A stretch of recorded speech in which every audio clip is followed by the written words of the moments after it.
بسم اللہ الرحمن الرحیم۔ میں ڈاکٹر وقار بھٹا میل انفرٹیلٹی لیکچر سیریز کے حوالے سے آپ کی خدمت میں حاضر ہوں۔ میل انفرٹیلٹی لیکچر کے اندر ہم نے 3 بڑی وجوہات کا ذکر کیا تھا، جس میں سب سے پہلی بڑی وجہ تھی ویریکوسیل۔ اس کے علاوہ دوسری اور تیسری وجہ بھی ہم نے ڈسکس کی تھی۔ آج جو بڑی عام وجہ ہم ڈسکس کرنے جا رہے ہیں اس کو کہتے ہیں انڈیسینڈڈ ٹیسٹیکلز۔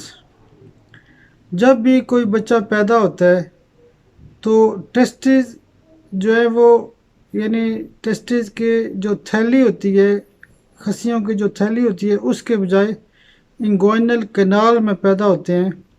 پھر آہستہ آہستہ وہ موو کر کے ٹیسٹیز کی تھیلی کے اندر چلے جاتے ہیں، عمر کے ساتھ ساتھ وہاں پہ ڈسینڈ ہو جاتے ہیں۔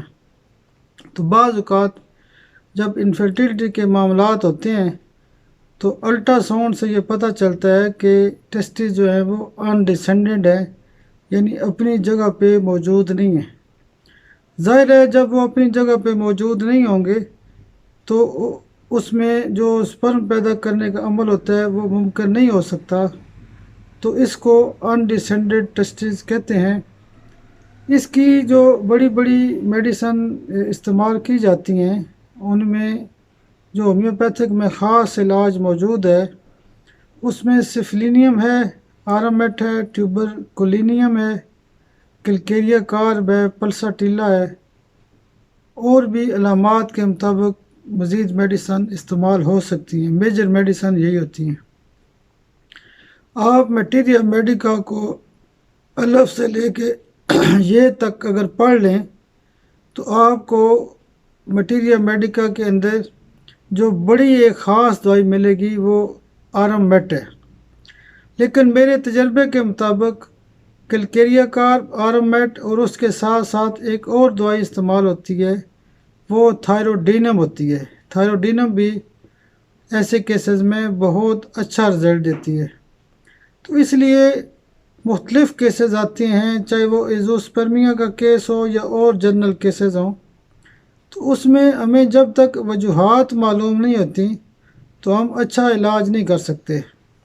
وجہ کو معلوم کرنا ہوتا ہے، مختلف ٹیسٹ کرانے کی ضرورت ہوتی ہے۔ بیسک ٹیسٹ تو سیمن انالیسز ہے۔ سیمن انالیسز کو مزید بڑی تفصیل کے ساتھ ہم ڈسکس کریں گے، اور یہی سیمن انالیسز کی خرابی کا ٹیسٹ تھا جس نے مجھے اللہ کی مدد سے پاکستان بھر میں شہرت دی ہے۔ اللہ کا شکر ہے کہ ہمارے پاس دور دور سے مریض آتے ہیں۔ سیمن انالیسز کی تمام خرابیوں کو اور اس ٹیسٹ کے بارے میں بھی تفصیل سے اگلی کسی ویڈیو میں ڈسکس کریں گے۔ تو بہرحال جو آج کی بڑی عام ویڈیو تھی وہ انڈیسینڈڈ ٹیسٹز کے حوالے سے تھی، اس کی میں نے خاص میڈیسن آپ کو بتا دی ہیں۔ تو ایسے کیسز ٹھیک ہو سکتے ہیں، ایسے محنت کرنی پڑتی ہے، کوشش کرنا پڑتی ہے۔ تو انشاءاللہ بہت شکریہ۔